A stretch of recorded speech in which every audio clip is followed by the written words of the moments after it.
Bismillahirrahmanirrahim. Alhamdulillahi Rabbil Alamin. Wassalatu wassalamu ala ashrafil anbiya'i wal mursalin. Nabiyina Muhammadin wa ala alihi wa sahbihi ajma'in. Assalamualaikum warahmatullahi wabarakatuh. So yung nakida insyaAllah, at tiyatalakay pa rin natin yung al-istigathatu ligayrillah at ang dua. Sumunod na usapin, ilakam yun kasamad dua, ma'at ta'rifi likulli kismin.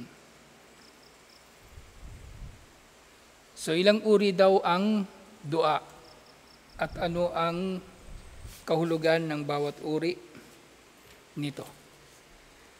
So meron ditong dalawang uri ng dua na tinukoy. So ang dua, yung dasal o yung panalangin, dalawa. Yung dua o ibadah, وهو التقرب إلى الله بالأعمال الصالحة التي شرعها الله لعباده وأمرهم بها. Una yung dua na ibada at ito ay anumang pagpapalapit kay Allah sa pamagitan ng mabubuting mga gawain na isinabatas ni Allah para sa kanyang mga alipin at iniutos niya na kanilang gagawin. Na ito nga, lahat ng gawaing pagsamba technically ay dua o pagdarasal. Na ang tao, kapag gumagawa siya ng pagsamba, syempre may hinihiling siyang kapalit kay Allah sa paggawa niya ng mga ito. Gantimpala o kaya iba pang mga tukoy na reward sa iba't ibang mga gawaing pagsamba. Halimbawa, sa fasting nga, yung sa hadith, man sama Ramadana imanan wa ihtisaba ghufira lahu ma taqaddama min dambi.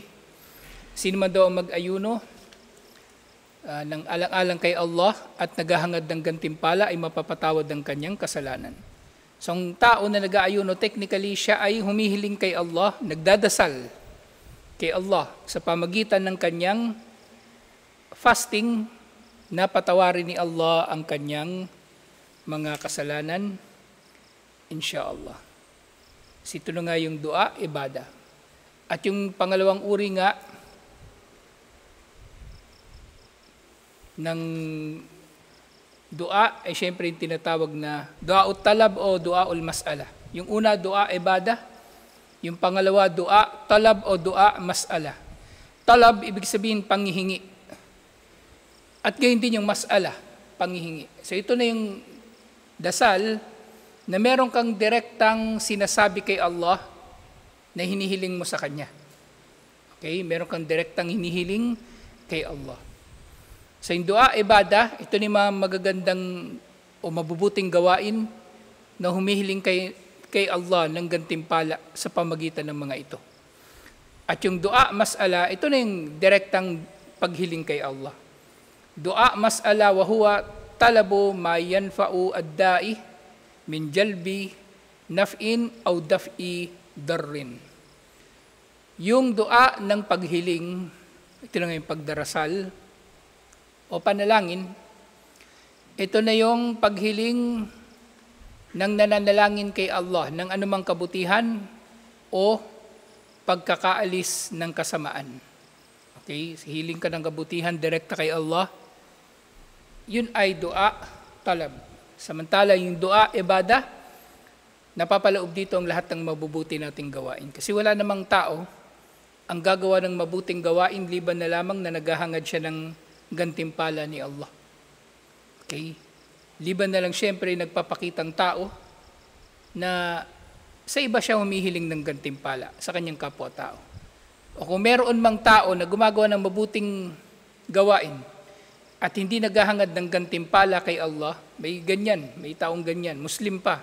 May mga Muslim ganyang paniniwala. Sinasabi nila, kapag sasamba daw ang tao kay Allah, hindi raw dapat umaasa ng gantimpala.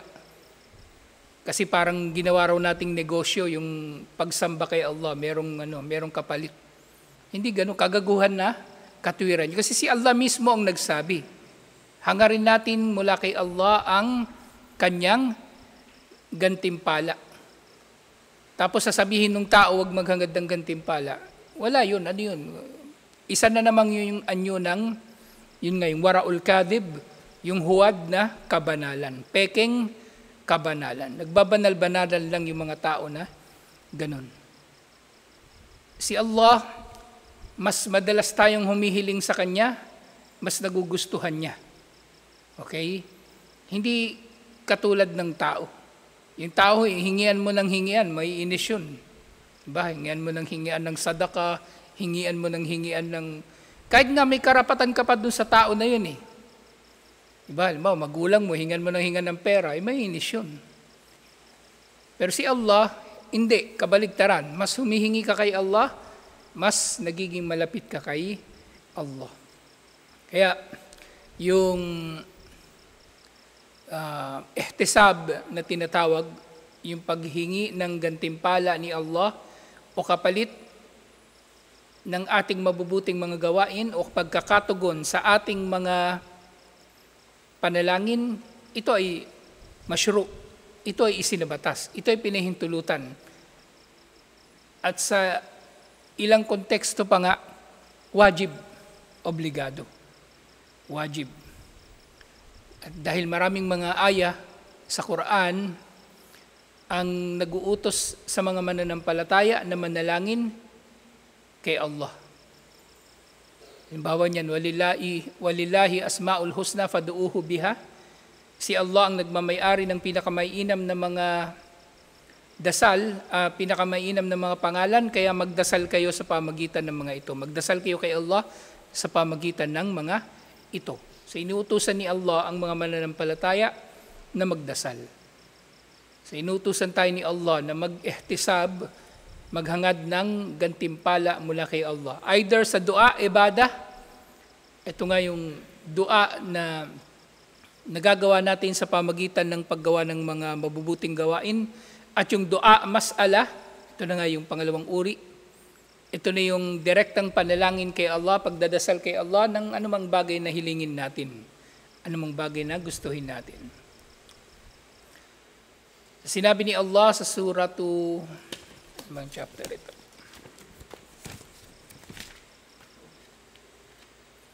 Ito sa end notes.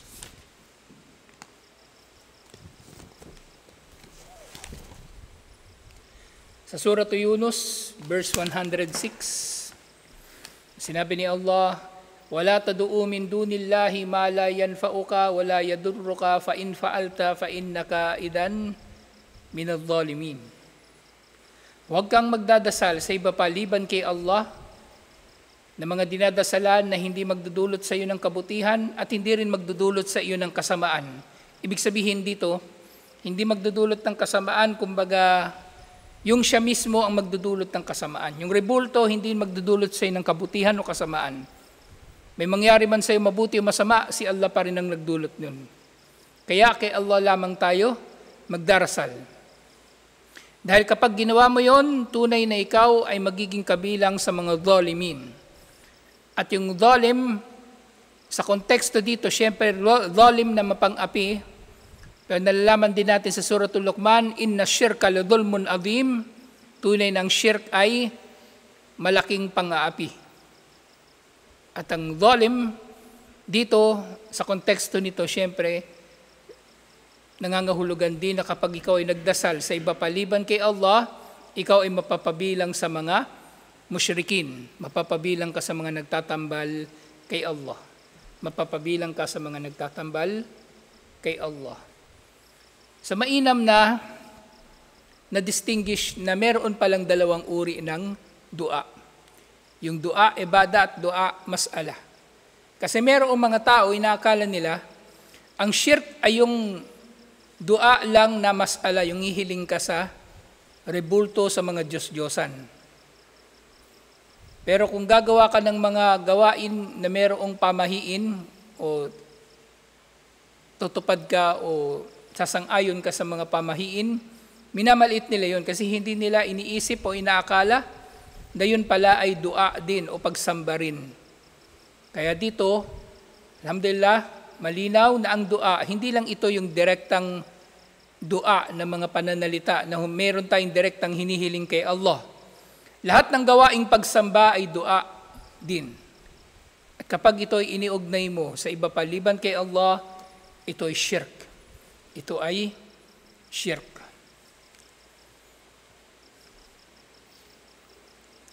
Sumunod, ishrah hadhihi al-aya wa bayyin munasabatuha li hadal bab. So ipaliwanag daw yung aya kanina. Huwag kang mananalangin, huwag kang magdarasal sa iba paliban kay Allah na silang mga hindi magdudulot sa iyo ng kabutihan o kasamaan dahil kapag ginawa mo ito ay mapapabilang ka sa mga mapang-api, sa mga nagtatambal kay Allah. So ang ibig sabihin din ng aya nito, yaqulullahu ta'ala, wala tadu'u ya Muhammad. So dito, mukhatab, at ang mga mukhatab na aya sa Quran, ito ay tumutukoy direkta kay Propeta Muhammad sallallahu alaihi wasallam. Kaya nga, sa Quran, yung kul huwallahu ahad, kul a'udhu birabbil falak, lahat ng kul doon, mukhatab yun, amar. Ang tinutukoy doon siyempre si Propeta Muhammad sallallahu alaihi wasallam at maaring applicable na yun sa pangkalahatan ng mga Muslim. Pero siyempre, doon sa tafsir, inuunawa natin ito na si Allah ay kumakausap direkta kay Propeta Muhammad sallallahu alaihi wasallam para ipangaral niya ito sa mga tao. Kaya may kita kayong translation, yung kul, tinatranslate nila as sabihin o Muhammad, which is tama at actually mas tama na translation. So, sinabi ni Allah, huwag kang mananalangin, huwag kang magdarasal o Muhammad, gayra ma'budika wa khalikika shay'an. Huwag kang magdadasal sa iba pa, liban sa siyang marapat mong sambahin at sa siyang lumikha sa iyo. Huwag kang magdarasal sa iba pa. At hindi lang, kumbaga, hindi lang ito sa tao na dinadasalan o anumang bagay na dinadasalan. Huwag kang magdadasal o Muhammad sa anumang bagay, liban pa sa marapat mong sambahin si Allah at siyang lumikha sa iyo, si Allah. Huwag kang magdarasal sa iba pa, liban sa Kanya o sa anumang bagay. La yanfa'uka fid dunya wala fil akhirah wala yadurruka fi dini wala dunya. Nang mga ito ay hindi magdudulot sa iyo ng kabutihan sa mundo at hindi magdudulot sa iyo ng kabutihan sa kabilang buhay. At hindi rin ito magdudulot sa iyo ng pinsala sa relihiyon o pinsala sa buhay dito sa mundo. Ibig sabihin, kumbaga, may pinsala ang shirk, pero tinutukoy dito na hindi sila makakapinsala. Ibig sabihin, ang pinsala ay hindi manggagaling sa kanila. Kung meron mang pinsala na itatakda si Allah, kaya Allah manggagaling yun. At si Allah ang magpapatupad nun. Hindi yung rebulto, hindi yung Diyos-Diyosan. Okay? Nililinaw lang natin. Itong ibig sabihin dito, na la yadurruka, na hindi ka mapipinsala ng mga rebulto. Nakakapinsala ang shirk. Pero ang ibig sabihin dito, sa sinabi dito ni Allah, hindi ka nito mapipinsala, ibig sabihin hindi manggagaling sa kanila ang pinsala. Ang pinsala ay manggagaling pa rin kay Allah, la hawla wala quwata illa billah, walang lakas at walang kapangyarihan liban na lang sa pamagitan ni Allah. Hindi yun manggagaling sa rebulto o sa mga Diyos-Diyosan. Yani bidalika al-alihatu wal-asdam, yakulu la ta'budha rajian naf'iha o khaifan darriha. Huwag kang sasamba sa mga Diyos-Diyosan na yon at mga rebulto na yon. At sinasabi ni Allah, huwag mong sasambahin ng mga ito na naghahangad ka ng kabutihan at natatakot ka sa kasamaan na maaring idudulot ng mga rebulto na ito. Ibig sabihin, yung sila mismo sa kanilang kapangyarihan, sa kanilang lakas, ay magdudulot sila ng pinsala. Walang ganun. Walang ganun. Fa innaha la tadurru wa la tanfa, fa in fa'alta dhalika wa da'awtaha min dunillahi fa innaka idan minadh-dhalimina ay minal musyrikin. Ang mga Diyos-Diyosan na ito ay walang idudulot sa iyo na kasamaan o kabutihan. Dahil kapag ginawa mo ito at nagdasal ka sa iba paliban kay Allah, ikaw ay magiging kabilang sa mga dhalimin. At nilinaw nga rito ni Sheikh Abdullah bin Jarillah, nang tinutukoy dito na dhalimin, mga mapang-api, ay musyrikin. Okay? Sa tinukoy dito, ng dulm na binabanggit dito ay sa konteksto ng shirk. Ayon nga doon sa nababanggit sa Suratul Luqman, alhamdulillah. Wa munasabatul aya lil bab, at ang kinalaman daw ng aya na ito sa chapter na ito ng istighatha at dua, annaha dallat ala annahu la yajlibun naf'a wala yadfa'ud darra illa Allah. Faman talaba dhalika min ghairihi faqad asyrak. Pinagtitibay sa aya na ito na walang sino man na magdudulot ng kabutihan o mag-aalis ng kasamaan o pinsala, liban na lamang kay Allah. Kaya sino mang magdasal sa iba pa liban kay Allah ay nakapagtambal nga kay Allah. Ano mang dasal para sa iba pa liban kay Allah ay pagtatambal kay Allah.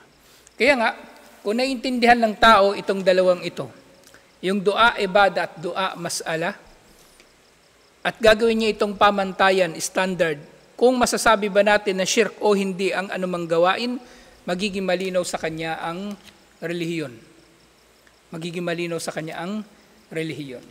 Sa halimbawa, yung mga anting-anting, yung mga agimat. Kung naiintindihan natin na ang agimat ay ginagamit ng tao upang pantaboy ng kasamaan, di ba, para hindi katablan ng bala.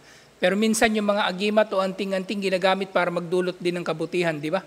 Pampaswerte o para panggayuma, magustuhan ka nung tao, nung babae. So papasok siya dito pa rin sa dua ibada. Kasi yung tao, nagpapalapit siya sa pamagitan ng mabuting gawain. Kumbaga para sa kanya, itinuturing niya yung pagsusuot ng anting-anting na yun na mabuting gawain. At yung iba kasing gumagamit ng anting-anting, iniuugnay nila yung kapangyarihan ng anting-anting sa Diyos pa rin. Sa Diyos pa rin. Pero meron din talagang mga nagsishirk sa pamagitan ng anting-anting na iniuugnay nila yung kapangyarihan ng anting-anting dun mismo sa anting-anting na yun, dun sa ano na yun, dun sa agimat na yun. At syempre, maaari rin naman na hindi lang dua, ibada ang nagagawa ng mga gumagamit ng anting-anting. Maaring dua, mas'ala din kasi doon na sila mismo nagdarasal sa kanilang anting-anting. Lalo na ngayon, next week yata, next week na yung Holy Week. So, tuwing Holy Week daw, nire-recharge daw yung mga anting-anting. Lalo na kapag Biyernes Santo, nire-recharge nila yan para daw magkaroon ng bisa. So meron silang mga ritual, meron silang pagdarasal, meron silang pag-aalay, at iba't iba pang mga paniniwala na syempre hindi tinatanggap sa Islam. Ngayon kahit ibang mga Muslim, meron silang version nito. Meron silang version nito. Actually, nung panahon ng jihad, panahon ng MILF at panahon ng MNLF, maraming mga mujahidin sa Manila, dahil din rin siguro sa yung kakulangan ng da'wa, may mga nagsusot talaga daw ng anting-anting. Kaya nga, ang ating mga scholar ngayon, alhamdulillah, lalong-lalo na yung mga matatanda, talagang naghihigpit sila sa bagay na yan. Kahit nga yung nangyari, umabot sa punto na kahit yung tasbih, alam mo Ismael, yung tasbih, parang rosaryo, sinusuot na yon ng ilang mga mujahidin sa pag-asa na yun ay mag-iingat sa kanila mula sa bala, yung hindi sila matatabla, no pa mang iba't iba nilang mga paniniwala. So yung mga ganong gawain, sayang, di ba, nasa isang dakila kang gawain, tapos nagtatambal ka lang din naman kay Allah, sayang. Kung magjijihad ka, ang hangad mo, tagumpay, o kaya maging syahid, ba't ka pagagamit ng anting-anting? Di pag mamatay ka, di syahid, ba't ka pagagamit ng anting-anting? So, kung yung tao nakaunawa na ang panalangin o ang dua ay hindi lamang yung direktang paghiling kay Allah, bagkus ay maari din sa mga paraan ng pagpapalapit kay Allah, mauunawaan niya na maaring ang tao nga ay nagsishirk o nagtatambal sa iba't ibang mga gawain na hindi niya sukat akalain na shirk pala. Na hindi niya sukat akalain na shirk pala. Kasi iniuugnay nila sa iba pa liban kay Allah ang ilang mga bagay na may kinalaman kay Allah lamang. May kinalaman lamang sa kapangyarihan ni Allah. Bawa niyan yung pagdating nga sa mga bagay-bagay na may kinalaman sa pagtatakda ni Allah, yung mga gumagamit ng pampaswerte, yung mga pantaboy ng malas. Kung naiintindihan nila ang tauhid, hindi nila gagawin ng mga bagay na yun. Hindi nila gagawin ng mga bagay na yun. Sa sumunod na banggit, sa Suratu Yunus uli, sumunod na aya pala ito lang, 107, karugtong na aya nung kanina. Wa iyamsaska Allahu bidurrin fala kashifa lahu illa hu wa in yuridka bi khairin fala radda li fadlihi.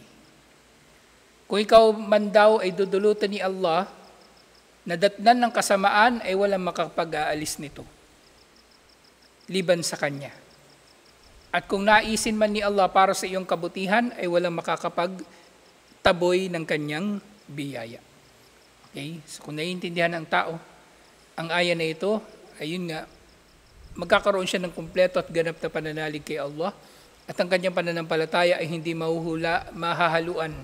Hindi mahaluan ng shirk, ng halimbawa paniniwala sa mga pamahiin, paniniwala sa mga anting-anting at iba pang mga anyo ng shirk na minamaliit ng mga tao sa pag-aakala nila na hindi ito shirk o wala itong pinsala na dinudulot sa kanila. Singkahulugan ng aya na ito, yukbirullahu ta'ala annahul munfarid bil ata'i wal man'i wad dar wan naf duna sawa. Ibinababatid ni Allah sa aya na ito na siya ang nag-iisa na tagapagbigay at tagapagbawal, ibig sabihin tagapagbigay ng biyaya at tagapagpigil ng pagdating sa iyo ng biyaya. At gayon din siya lamang ang nagdudulot ng kabutihan at kasamaan at walang iba pa. Wala nang iba liban pa sa Kanya. Fayalzimu min dalika an yakuna huwal madu'u wahdahu wal ma'buda wahdahu. At dahil dito, kung si Allah lang pala ang tunay na nagbibiyaya at kumokontrol sa Kanyang biyaya at siyang tunay na nagdudulot ng pinsala at pakinabang, ang resulta nito, si Allah lang ang marapat nating sambahin. Si Allah lang ang marapat nating sambahin, wala nang iba. At si Allah lang ang marapat natin na dadasalan, wala nang iba. Iting sinasabi ko palagi sa tauhid, ang tauhidul uluhiyya, ito ay resulta ng tauhidul rububiyya. Kung naiintindihan ng tao na si Allah ang tagapaglikha, tagapamahala, tagapagmay-ari, at tagapagtustos sa kanyang mga nilikha, edi kay Allah tayo magdadasal. Ganun kasimple, ganun kadali. So bakit tayo magdadasal sa rebulto? Ano bang pakinabang ng rebulto na yan? Meron ba yung nilikha na kahit isang butil ng bigas? Meron ba yung dinudulot na kahit katiting na kabutihan o ano paman? Ay mga rebulto na yan, puro lang naman nilikha ng tao. So obviously, walang kabutihan yan sa mga tao. At yun nga, ang aya na ito, annaha dallat anna Allaha huwal maliku lid-darri wan naf'i wahdahu faman talaba kishfad darri aw jalban naf'i min ghairihi faqad asyraka bihi. Ang aya na ito ay nagpapatibay na si Allah ang siyang nag-iisang may tangan ng pinsala at pakinabang. Siya lang ang nagdudulot nito. Siya ang nagkokontrol nito. Kung kailan ito darating sa iyo, kung paano ito darating sa iyo, si Allah ang may kontrol. Siya lang ang nag-iisa at walang katambal sa bagay nito. Kaya sino mang humiling ng pagkakaalis ng pinsala o pagdating ng pakinabang sa iba pa liban sa Kanya ay tunay na nagtambal nga kay Allah subhanahu wa ta'ala. Sa malaking bagay man o sa maliit na bagay. Malaking bagay, ibig sabihin magdadasal talaga siya sa tao. O maliit na bagay, na halimbawa maniniwala siya sa mga pamahiin na yung pusa na kumakaway magdudulot ng swerte, magdadala ng customer sa tindahan, o kaya kapag sinunod niya yung horoscope sa dyaryo, saswertihin nga siya, yun ay isipin ng tao maliit na bagay, pero kung titingnan natin yun sa mga pamantayan o kaida ng kung ano ang shirk at kung ano ang hindi shirk, kung ano ang dua, kung ano ang hindi o kung sino ang hindi dapat na magdudua tayo sa kanila. Kung ano pa man na hindi dapat panalanginan o dasalan, maintindihan natin napakasimple at napakadali. Si Allah lang ang karapat-dapat na sasambahin at dadasalan ng tao, alhamdulillah. At ang ano pa mang pagdarasal sa iba pa, lahat ng ito ay shirk. Lahat ng ito ay shirk. Ganun kasimple, ganun kadali, alhamdulillah. So tutuloy natin ito next week. Inshallah. Assalamualaikum warahmatullahi wabarakatuh.